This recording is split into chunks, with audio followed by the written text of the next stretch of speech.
નમસ્કાર, આપ જોઈ રહ્યા છો નેશન પ્લસ ન્યૂઝ. હું છું આપની સાથે હેતલ વગર. હાલોલ ખાતે આજે વિશ્વ હિન્દુ પરિષદ અને બજરંગ દળ દ્વારા બાંગ્લાદેશમાં હિન્દુઓ પર થતા અત્યાચારના આક્ષેપોને લઈને ઉગ્ર વિરોધ પ્રદર્શન યોજાયું છે. હાલોલ ખાતે પ્રદર્શન દરમિયાન કાર્યકરોએ બાંગ્લાદેશમાં હિન્દુઓની સુરક્ષા સુનિશ્ચિત કરવા ભારત સરકારને કડક પગલાં લેવા માંગ કરી છે.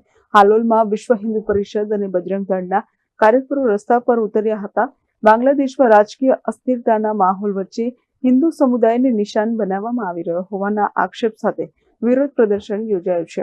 કાર્યકરોએ બાંગ્લાદેશની સરકાર સામે નારેબાજી કરી અને વડાપ્રધાનનું પ્રતિકાત્મક પુતળું સળગાવ્યું છે. તેમનો આક્ષેપ છે કે મંદિરો, ઘરો અને દુકાનો પર હુમલાઓ થઈ રહ્યા છે, છતાં હિન્દુઓને યોગ્ય સુરક્ષા મળતી નથી. આ સાથે ભારત સરકારે કડક કાર્યવાહી કરવાની માંગ ઉઠાવવામાં આવી છે.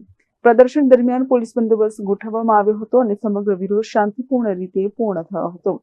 બાંગ્લાદેશમાં જે સત્તા પરિવર્તન થયા પછી જે ઇરાદાપૂર્વક ત્યાંના ઇસ્લામિક ધર્મના લોકોએ જે હિન્દુઓ પર અત્યાચાર ગુજાર્યા છે, એમના ધર્મસ્થળો પર જે હુમલા કર્યા છે અને એ જ ઘટનાના અનુસંધાને ત્યાં એક હિન્દુ યુવકને બર્બરતાપૂર્વક જે એને જીવતો સળગાવી દેવામાં આવ્યો છે.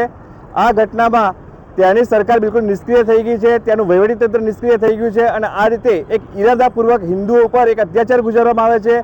આ ઘટનાને વિશ્વ હિન્દુ પરિષદ સખત શબ્દોમાં વખોડે છે અને એના વિરોધના અનુસંધાને આજે પ્રખંડના તમામ કાર્યકર્તાઓ ભેગા થઈ અને પુતળા દહન કર્યું છે અને સરકારને માંગણી કરી છે કે જે બાંગ્લાદેશમાં હિન્દુઓ રહે છે એમનું રક્ષણ કરવામાં આવે, એમને સુરક્ષા પૂરી પાડવામાં આવે. આ જ હેતુસર આપણે સૌ ભેગા થયા છીએ. બાંગ્લાદેશની અંદર જે હિન્દુ યુવક હતો દીપુ, એને જે બેરહેમીપૂર્વક મારીને જે સળગાવી દેવાની જે ઘટના છે તેના વિશે આપણે સૌ જાણીએ છીએ. પાછલા કેટલાક દિવસોથી એ મુદ્દો આખો ચર્ચામાં રહ્યો છે.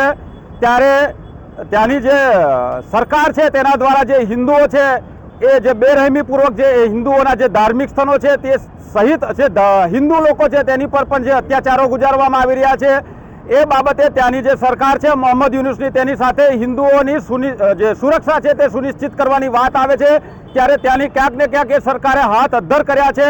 એટલે આજે અમે વિશ્વ હિન્દુ પરિષદ હાલોલ પ્રખંડ દ્વારા મોહમ્મદ યુનુસનું જે પુતળું છે તેને બારીને ત્યાં બાંગ્લાદેશની અંદર રહેતા હિન્દુઓ અને જે આપણા દૂતાવાસના જે સરકારી અધિકારીઓ છે તેમની સુરક્ષા સુનિશ્ચિત કરવામાં આવે તેવી અમે એક માંગ કરી છે.